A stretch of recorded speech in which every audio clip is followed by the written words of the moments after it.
So now once you've got your grids, go to view.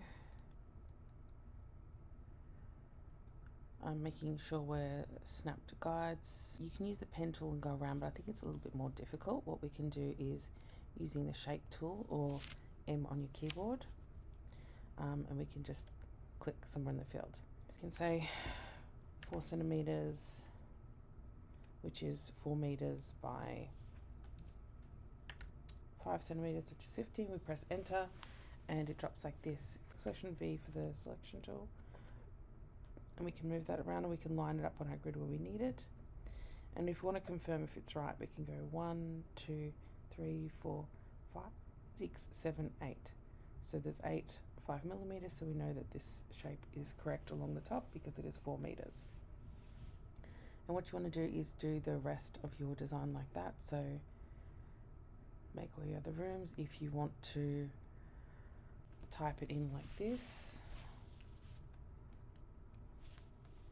move them around. So even if they're square and they're looking in like this, or if they're overlapping a bit, just put them in the correct position they need to be.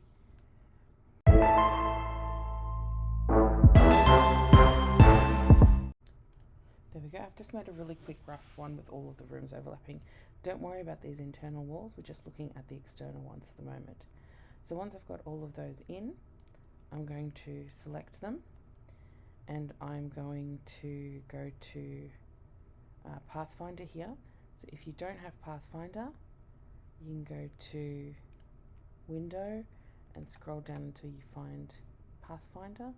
Click on that to open it up. So with Pathfinder, I want to unite all of those. So see, they're one big outline now together. And the next thing I want to do is go to Layers. Please go to Window if you don't have it here.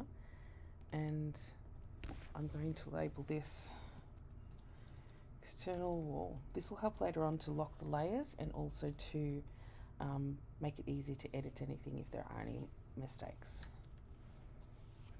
Press enter. This shape. So I want to start off by the inside. I'm just going to make it clear, just to make it easy for us. Command plus to zoom in.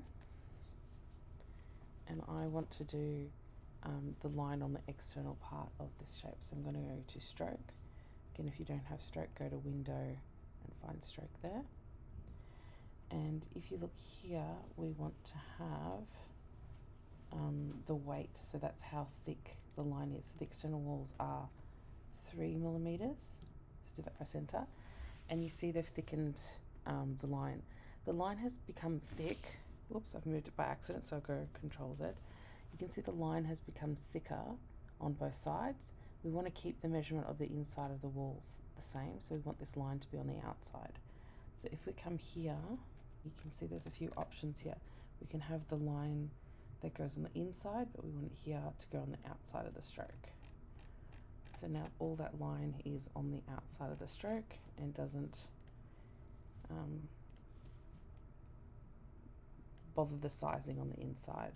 We also want to make sure that here on our external wall, once we're finished, we lock it and we open a new layer, double click, and we can call this one, and now we're going to do the internal walls on this layer.